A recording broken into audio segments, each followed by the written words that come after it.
Hi, and welcome to Axelbank Reports History and Today, conversations with America's top nonfiction authors and why their books matter right now. I'm Evan Axelbank, and today we're going to speak with Dr. Richard Goodrich, the author of Comet Madness, How the 1910 Return of Halley's Comet Almost Destroyed Civilization. He was a professor of history for 2 decades, and this is his 7th book. Thanks so much for being here, Dr. Goodrich. Oh, thank you for having me, Evan. Before we start our interview, I want to invite listeners to our Patreon page to ask for your support in keeping the show going. Go to patreon.com/AxelbankHistory. We will donate part of your contributions to a charity for children's literacy. There is something we can grasp about the length of time that is 75 years. Sure, in some respects, it's a long time. People who are 85 might have a hard time remembering what happened to them when they were 10, but if they're of sound mind, they can probably describe the big moments. It's also long enough to forgive the missing of a few details here and there. But when it comes to history, 75 years is barely a blip. How different is the year 10,000 BC from the year 9925 BC, or 75 years in the other direction? Richard Goodrich argues that in the way we all understand time today, 75 years is the perfect length of time to measure how far we've come and what we've learned. So, Doctor, does Halley's Comet coincidentally come back every 75 years? Is that a coincidence, or does it know that that's the perfect time to check in on us again? Well, you've heard of the music of the spheres, where the entire universe is oriented and running on a perfect clockwork. So you could make the argument, I suppose, that yes, there is some divine purpose to this. But unfortunately, Halley's period does vary a little bit. So it's not a precise 75 years every time, and it's going to fluctuate roughly between 74 and 79. And that tends to be based upon what kind of gravitational fields it moves through. So if it's a little closer to Jupiter or Saturn, it might slow down or speed up and change its time. What is it about that 75 years that just works so well for like a momentous return, but not long enough where people have forgotten about it? Boy, well, I suppose it's the lifetime of a human today. Yeah, right. I was thinking it's the exact life expectancy, right? Yes. From your reading of history, why do we like looking up at the sky? What have people always enjoyed about peering up at the heavens? What have they written about over the millennia? I think it's the mystery of it all. And so we look up into the Earth itself, for us, is actually rather large. If you spend time walking around or visiting different countries, of course, you're going to get a sense of that. But it pales. It pales dramatically when compared to the infinite expanses of space and the universe. And you stop and think about today, of course, we would think that we're on a very tiny planet in a very backward galaxy and a very unimportant part of the universe. And when you stop to contemplate that, it does tend to put things in perspective. Now, in the ancient world, of course, we were at the center of the universe. We were at the center of everything. So I was going to, what did ancient civilizations write down about their thoughts about the sky? Well, Aristotle was the one who actually came up with this idea of the crystalline spheres, and the idea that the planets, beginning with the moon and then moving outwards, are rotating on fixed axes, like a Chinese nesting doll, essentially. And these are all moving in a very regular pattern. That is why comets are so frightening, essentially, because you have this time when suddenly the pattern varies. Heaven is conceived as being perfect and unchanging and immutable, whereas here on the earth, things change continuously. We can't keep track of all the changes. But up in the skies, everything is fixed until a comet comes flying along and disrupts that notion. I don't believe, to be honest with you, that I've ever seen a comet, or at least realized that I was seeing a comet. So what is a comet? Wait a minute, you didn't see the 1986 Halley's Comet? I was only 3 years old, so even if I did see it, I wouldn't have known what I was looking at. Well, you do have a good shot at seeing it in 2061 then. I'm targeting it. I'll tell you that. I'm shooting stretching for that. out and aiming for it. Yeah, right. So, of course, I'm a historian, not an astrophysicist, but basically a comet is a large snowball, essentially. So it's a big collection of ice and rocks and other materials that proceed in long elliptical orbits around our sun, much as the planets do, but at quite greater length. And I'm trying to remember, there's just an announcement this morning, in fact, that a new comet has just been spotted. And if my memory serves, I think it's on an 80,000-year orbit. But the astronomers are already predicting that it's going to be extremely bright. So you may see that. You may not have to wait till 2061 to see it.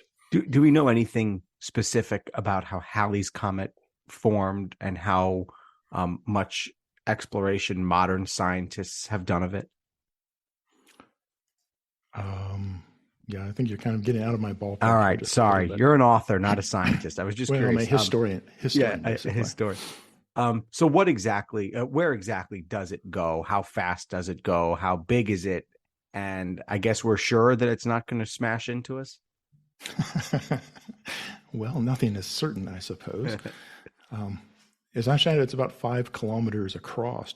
And actually, I was in Belfast this last week and talking to an astrophysicist, and he said in December, Halley's Comet is going to reach aphelion, which is its farthest point away from the sun. And so in December of this year, it will turn around and start coming back towards us again. And it goes all the way to Neptune, I think, right? Or at least the orbit of Neptune. It goes way up there. Yeah, and it goes. I was reading on Wikipedia. It goes 2,000 to 120,000 miles per hour. So it has to slow down in order to turn around, right? Again, you're taking me back into astrophysics. Sorry. I'm just curious. All right, okay. Here. Yeah. So, who is Edmund Halley? How do you get a comet named after you? Well, Edmund Halley was British, and he lived in the 18th century. And he was a very science-minded young man. And so rather early on, he went to Oxford to learn about astronomy. And this was at the beginnings of the scientific movement. And he ultimately drops out of Oxford, and he decides that he wants to go to the southern hemisphere and create a star chart. So in the northern hemisphere, astronomers are very busily mapping all of the stars that they can see and trying to put together a very detailed map. So Halley decides he wants to go to the southern hemisphere and do the same thing. And he does. The king assists him, his father assists him, putting up money. He goes to St. Helena, and he spends a year down there checking out the stars, making incredibly good maps, and comes back. Because of this, he's going to be inducted into the Royal Society upon his return. Unfortunately, his father dies. His father had been supporting him. His father dies shortly thereafter under somewhat mysterious circumstances, and his stepmother was not inclined to keep the allowance coming. So Halley had to kind of find a job, essentially. And he resigned his position and became the secretary for the Royal Society. And this kind of puts him at the center of the web of all the scientific discoveries that are happening. He kind of sits like a spider at the center of all this information coming in, and he's able to do all sorts of interesting things with that. He gets involved with Isaac Newton, who is a professor up at Cambridge, and Isaac had come up with some new exciting ideas about gravitation and orbits. And Halley convinces Isaac Newton to publish his book, De Principia, and this becomes a foundational work for science of that period. Halley is looking at comets, and he becomes very interested in them, and he begins to wonder if a comet is operating on the same principles that guide planetary objects. And so he starts to look at ancient observations, and he's looking at them, and he finds a comet that has this rough period of between 74 and 79 years, and he makes this very bold prediction that it's going to be returning. And consequently, he doesn't live to see that actually happen, but he is right. Halley's Comet does return, and proves that he is right. And this is really important because what it suggests is that comets are not emissaries of the gods. And so the existing idea had been that they're divine signs of displeasure or what have you. And so he proves that it is just a natural phenomenon. And we can begin to predict when these comets will come back. What was the reaction he got to making that prediction, or to making that understanding, I should say? Well, this is the problem. He dies before he can see if he's right or not. Right. And what was the reaction that people had when they saw it? I think there was a lot of curiosity about it, actually. And so it's kind of one of the big scientific questions at this stage is he right? Will Halley's Comet actually return and prove he's right? And in fact, it did. It returned as predicted in December of 1758.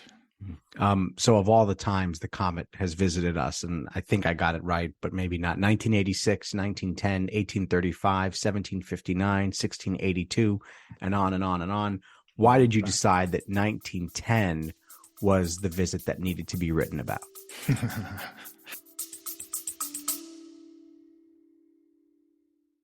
Baking from our childhoods just sticks in the memory, doesn't it? We never set off on holiday without piles of Tupperware, and there'd always be Bakewell slice, flapjacks, and tray baked scones in the boot. Do you not do that, Lisa? Yeah, no. Sadly, I do not stack the Tupperware in the back of the car when we go off on holiday. Oh. Welcome to Small Ways to Live Well, a new podcast from the Simple Things magazine. Season 2 is a pick-me-up tonic that helps us make the shift from winter to spring. A 6-week suggestion box full of things to note, notice and enjoy about the season. Search for Small Ways to Live Well on your podcast app.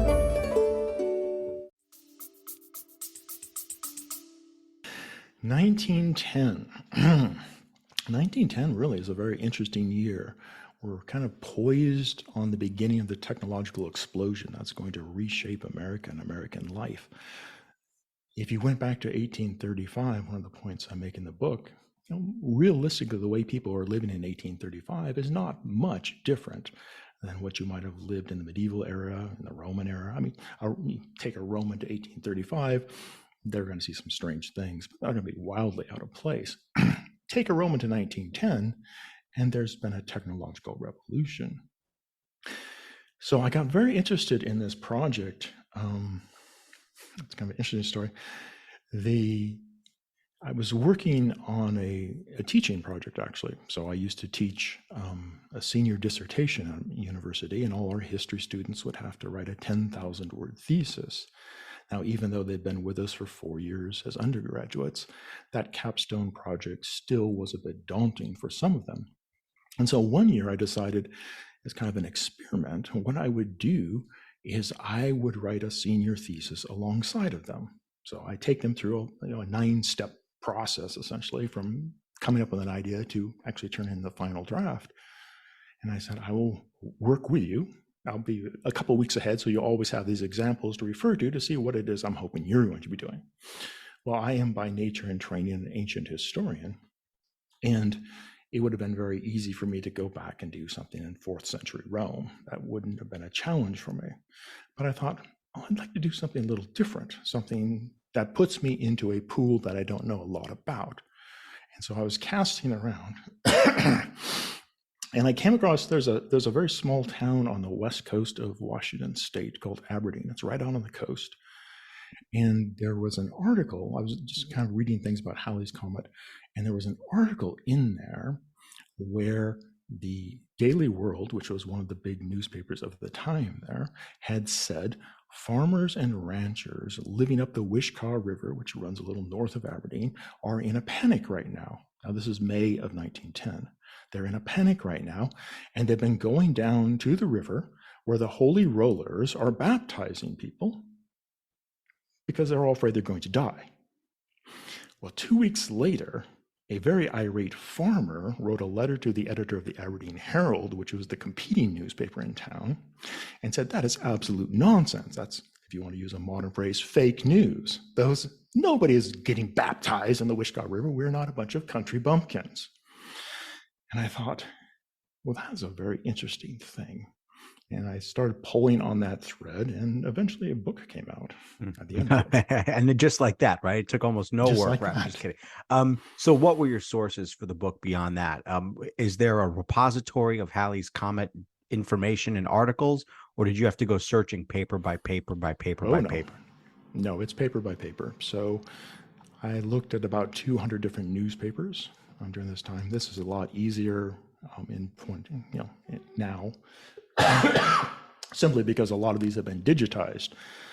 20 years ago, I've been working on microfilm, and that is very tedious. I've done that a little bit, but now you can just do word searches for Halley's Comet and bring up stories and relevant information. So about 200 newspapers sit behind the book, and then there are magazine articles. There's a couple of books that were written during this time about it, and those were the major sources. Thanks for fighting through this cough, by the way. Doctor was traveling and told me he got a cough before this episode started, so we appreciate him fighting through this to tape this fascinating piece with us.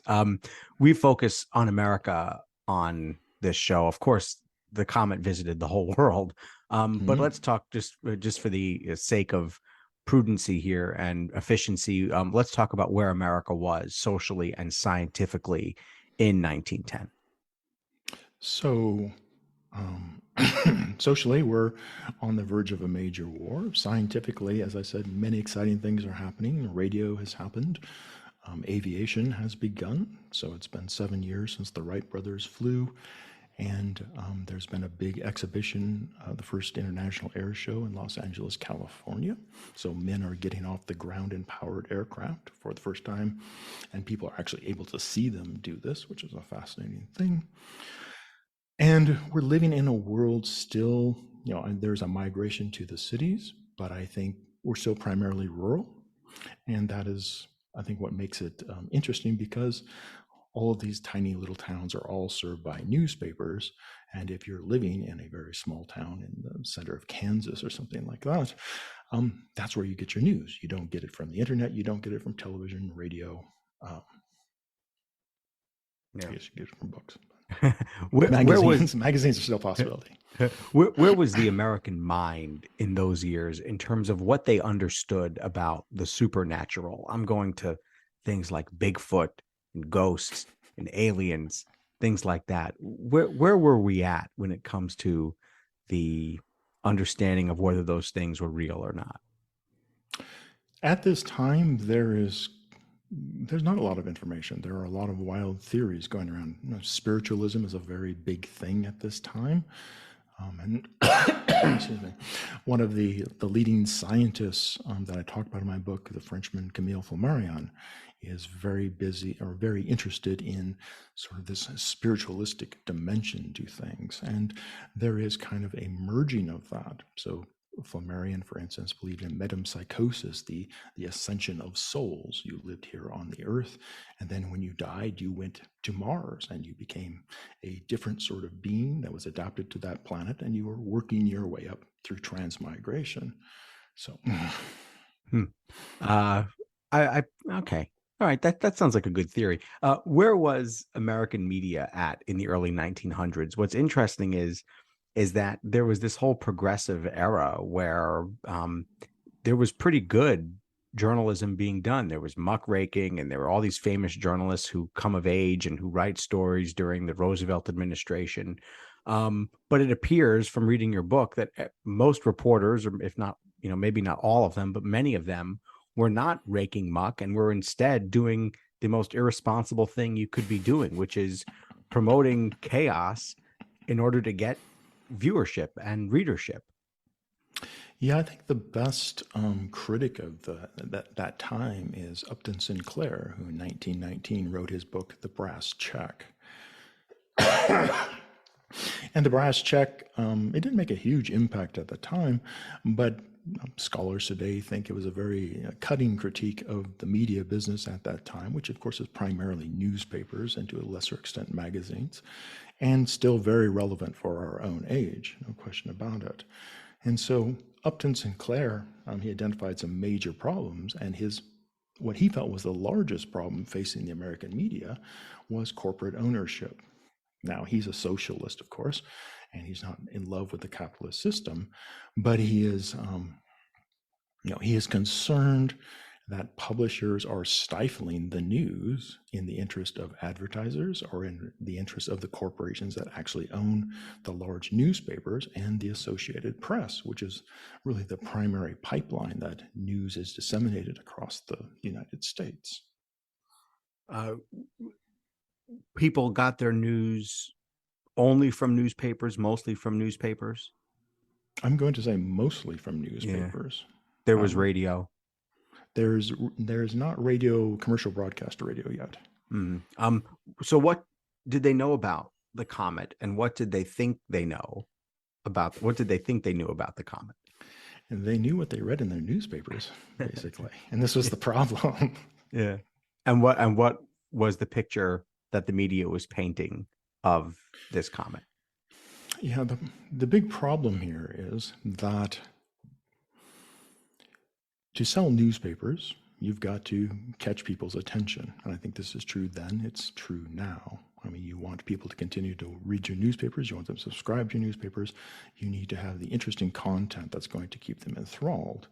And so the newspapers really take what is arguably a mildly important science story, and they're going to blow it up into something that's catastrophic and the end of the world, potentially. And some of the theories that were out there, I mean, were just wild. I mean, it was going to bring a gas explosion and take everybody with it. It was going to bring Jesus back, who was going to bring the end of the world with him, or glory or great things with him.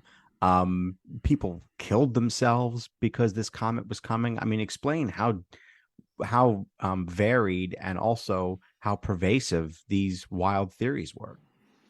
Yeah, so basically there are four main theories that are going to be floated and get a lot of airtime. If you can say airtime about a newspaper, I don't know if you can actually. A lot of column inches, perhaps that's the word I need here. A lot of column inches in the newspapers. And so the first theory was collision. Okay, so there was the possibility that Halley's Comet would be coming and colliding with us. Now, Halley's Comet was first spotted in September 12, 1909 by a German astronomer named Max Wolf. And Wolf was kind of the premier detector of small objects moving across the star field. So everybody kind of figured he was going to be the one that found it, and he did. Once he identified the comet and they were able to start coming up with observations to nail down the orbit, Frank Seagrave, an American astronomer, said Halley's Comet is actually going to make a fairly close pass. It's going to pass within 13 million miles of the Earth. Now, to give you a sense of perspective, the moon's 250,000 miles. Mars is 125 million miles. So it's not nearly as close as the moon, but it's not nearly as far away as Mars is either. So here you had the spectacle of the comet bearing down. Bearing down is close enough, though. Coming close. Yeah. But what is intriguing is, based on Seagrave's calculations, the Earth is going to fly through the comet's tail. Now, what's going to happen then? And this is going to be one of the big questions. So really the first, if you will, first shot in Comet Madness was precipitated by a Jesuit priest named Father Charles Charopin, and he came from St. Louis University. And he had been traveling. He was on his way to Flagstaff, Arizona, where he was going to work with Percival Lowell. And this, again, kind of speaks to the times that we were talking about as far as understanding. Mars and Earth were going to be at a very close point in their orbits. And so Lowell and Charopin were hoping that they could use their telescopes to spot Martians running around on the planet's surface. And this is why he was going out there. Okay. On his way, he evidently, and I'm going to put evidently or allegedly, because I'm not quite convinced by this, he was interviewed by a newspaper reporter in Las Vegas, New Mexico, not Nevada, but New Mexico. And Charopin predicted that the comet actually was going to strike us. And that's it. That's the end of the days that Jesus prophesied. The stars will fall from the sky and wipe us out. And that's it. Game over. Well, this goes out on the Associated Press newswire, and you can imagine it's picked up by hundreds of papers across the country. You can see that in the databases today. And if you're sitting down with your breakfast, Charles Chapman, he's not a crackpot by any stretch of the imagination. He's not a fringe character at all. He's a very respected astronomer. And for somebody like this to assert that we're all going to die here shortly, that's disconcerting. Now, I said allegedly because I'm not completely convinced that an AP reporter didn't just make that up and throw that on the newswire to liven up a slow day. Do we get to all four theories? No. Okay, give us the others. Okay. So collision is pretty easily dismissed. So the astronomers can say, look, we've got all these orbital calculations. It's going 15 million miles. Yeah, we're going to see it. It's going to be exciting, but we're not going to have any problems with it, except maybe passing through the tail, but nobody believes that's going to be a problem either. The second major theory came in January of 1910. And in January 20th, 1910, or excuse me, January 12th, 1910, a new comet, Comet A1910, was discovered, and it had crept up on the Earth. So it had come up from the southern hemisphere where there wasn't a lot of astronomical coverage. It was detected actually by 3 miners in South Africa, so they're the first to see it. And suddenly you're looking around, and here's this big bright comet in the sky, because it was rather spectacular. And the first thing that people think is, has Halley's Comet, has it flown off course? Is it now heading right at us? This is obviously one possibility. And the astronomers can kind of tamp that down because they can say, no, actually it is a new comet. We can see Halley's Comet still in our telescope, so everything is fine. However, on January 20th, 1910, the sun running through the center of Paris began to rise. And it rose day after day until it flooded downtown Paris. It crested at 30 feet 5 inches above its normal level and almost ran into the Louvre, almost ran over the embankments and flooded the Louvre. And so people began to wonder, when Halley's Comet comes by us, is it going to create a universal flood? Will we see that sort of thing happen on a global scale? Now, Halley himself had actually thought about this problem, and he had tried to work out if the Genesis flood, Noah and the ark, was actually a comet passing by, but he had not reached a conclusion. Most astronomers at the time do not believe that there's anything to this, but again, you have this amazing coincidence. So that was actually the second major theory that was floating around. And just quickly, 3 and 4? 3 is that a comet's head, and again, going back to what do we know about comets at this time, a comet's head is made of gas, and it acts like a giant magnifying glass. And so it directs a beam of light from the sun.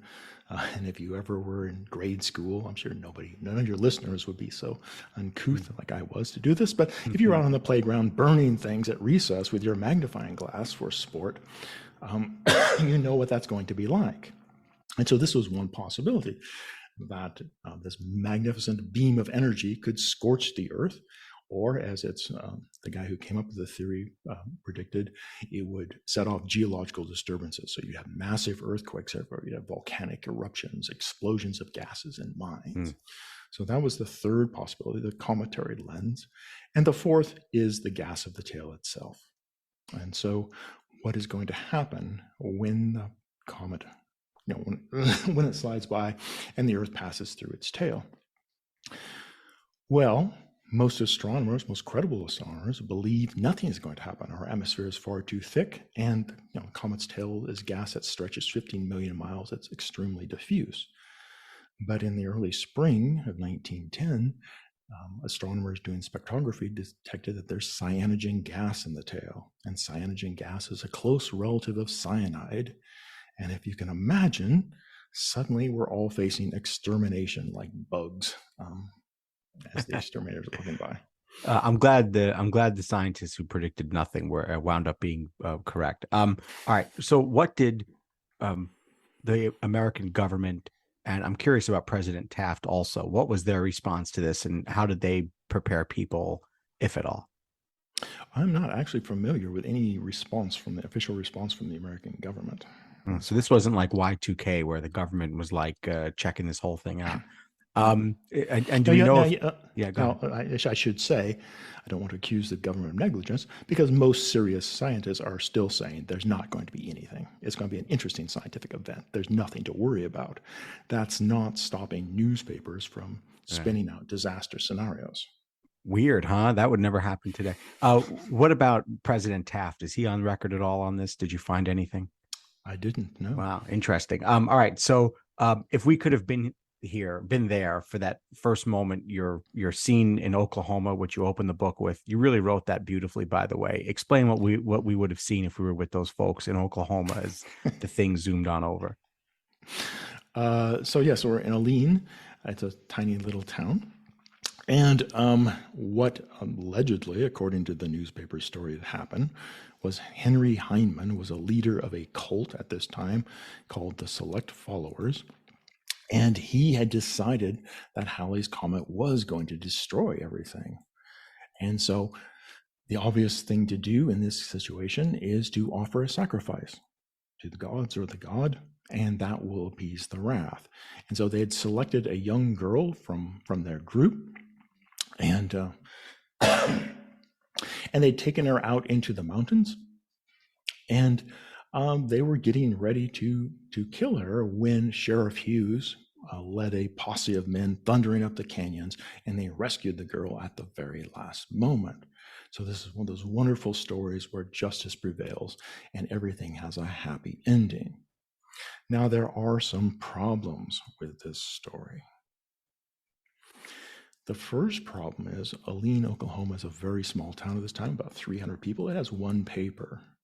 And you would think that if you'd had a cult who was about to kill somebody and it was heroically nipped in the bud by Sheriff Hughes, there might be a mention of that somewhere in the pages of this newspaper.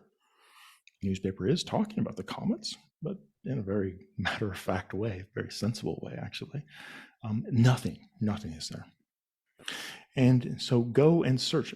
I mean, we have the men the members of the cult are arrested. They're thrown in prison, allegedly, and then nothing. There's no follow-up story at all. There's no trial. There's no resolution to the story. But as late as August, you're still seeing this story, which took place in May of 1910, still being issued. And so it becomes pretty evident when you look at it that, again, you have some member of the Associated Press who decided to kind of add a little zing to the whole comet manifestation and made up this story and put it out there. But it does seem to be a total fabrication. Wow. Amazing. What happened when the comet was finally here? What was that day like? What do we know about what people observed and how life was on that particular day when people could first see it? When they could first see it? Yeah. So they could see it actually before we passed through the tail. Right. But I mean, when the tail begins to pass through, what is that day on Earth like? It is a huge disappointment for nearly everybody, in fact. It is a terrible disappointment if you're a newspaper editor, because the headline, "Nothing Happened," doesn't really have the bite that you might like in this sort of story. But yeah, essentially the comet's tail, the Earth enters the comet's tail around 8 o'clock in the evening, New York time, and begins to pass through. You had observers out in Hawaii who were watching it as the nucleus passed before the sun, and the idea was to try to see what exactly is at the center of that thing, because they don't know at this stage. Unfortunately, because it is so small in comparison to the vast size of the sun, you're not going to see anything, and they didn't at that time. Across the country, reactions varied. You had, for instance, if you just want to take Chicago, you had people who were lining up out on the lake and having comet watching parties. Hotels were throwing posh comet watching parties up on top of their roofs. You had people who were standing in the street preaching doom and destruction, and we're all about to die, and I can smell the cyanogen coming, essentially, right now. And then you had people who were locked up in churches, locked up in synagogues, Some mothers gathered their children in off the street and jammed cloths into the seams around doors and windows to try to stop the ingress of cyanogen gas at this time. So you had a wide range of reactions, from basically, astonishment and, the sense that something amazing, something that happens roughly every 75 years is going on, to sheer terror. And I feel really bad about people who ended their own lives over this potential. I mean, that's a really sad part of this story. Yes, it is. And a lot of people took what they read in the newspapers very seriously. And so they, rather than risk death or the horrific death of cyanogen gas as the tale passed across, they preemptively killed themselves.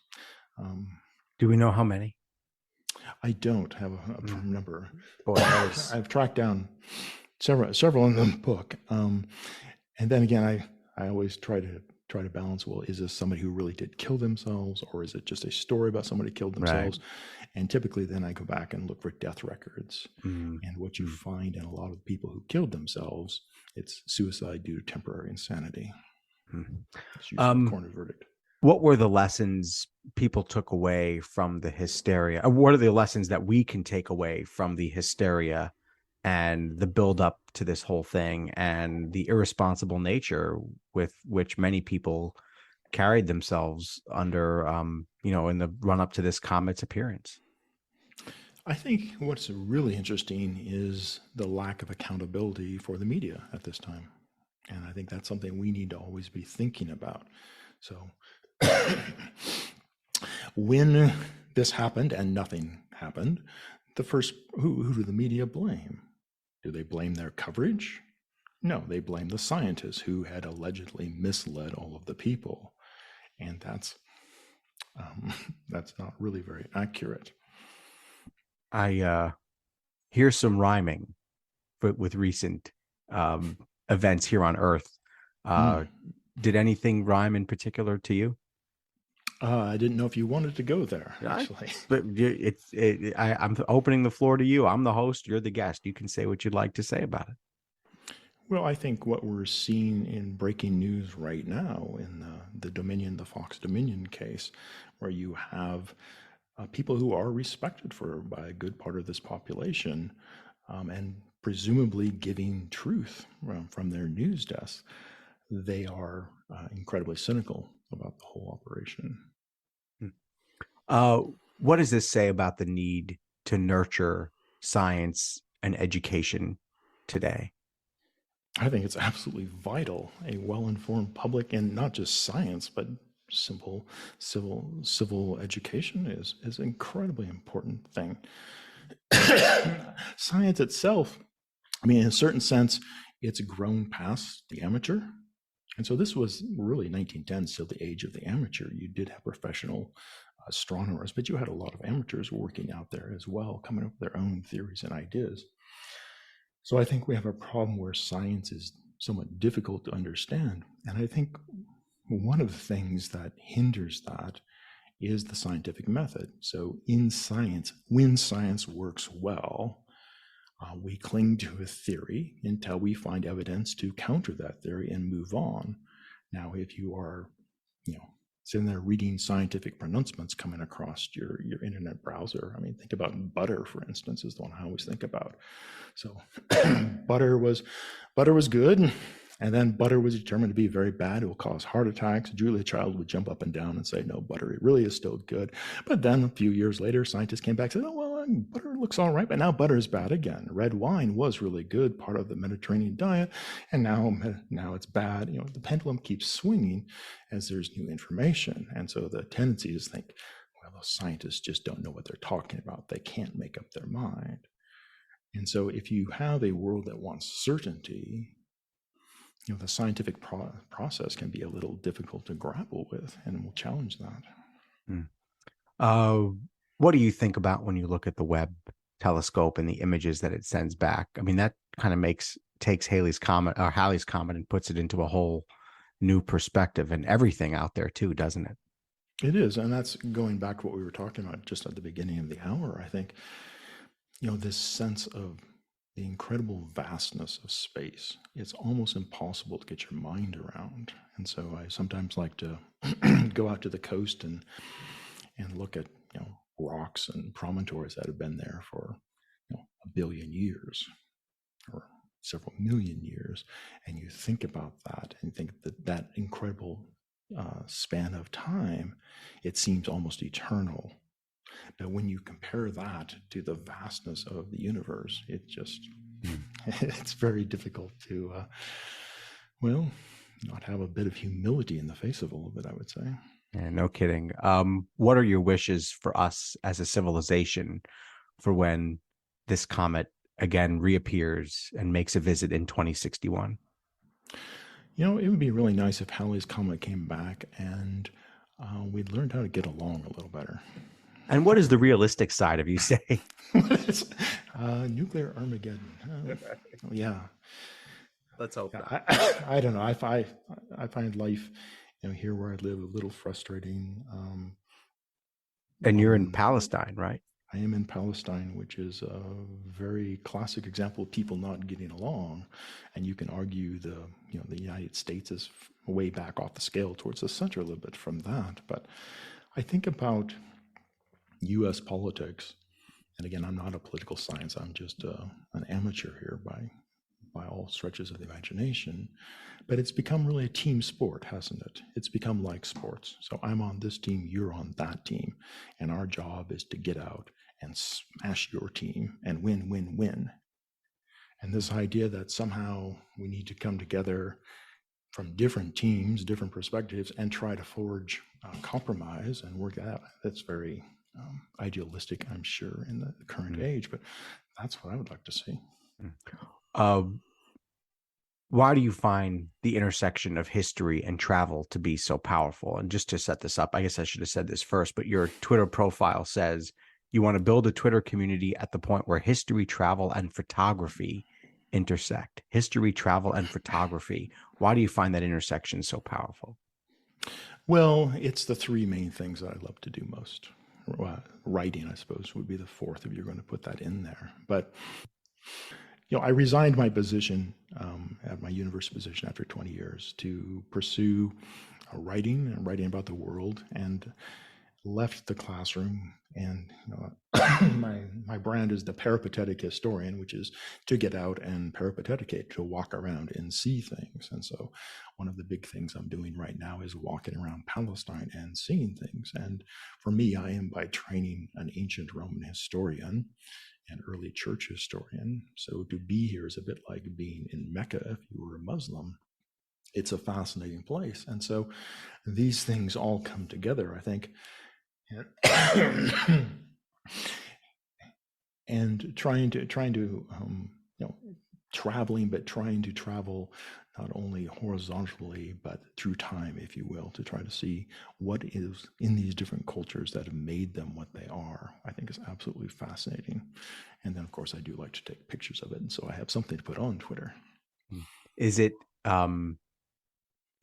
better to take pictures of things that there are lots of pictures of, like I'm making it up, the Colosseum or the Statue of Liberty, or do you prefer to take pictures of things there are very few pictures of?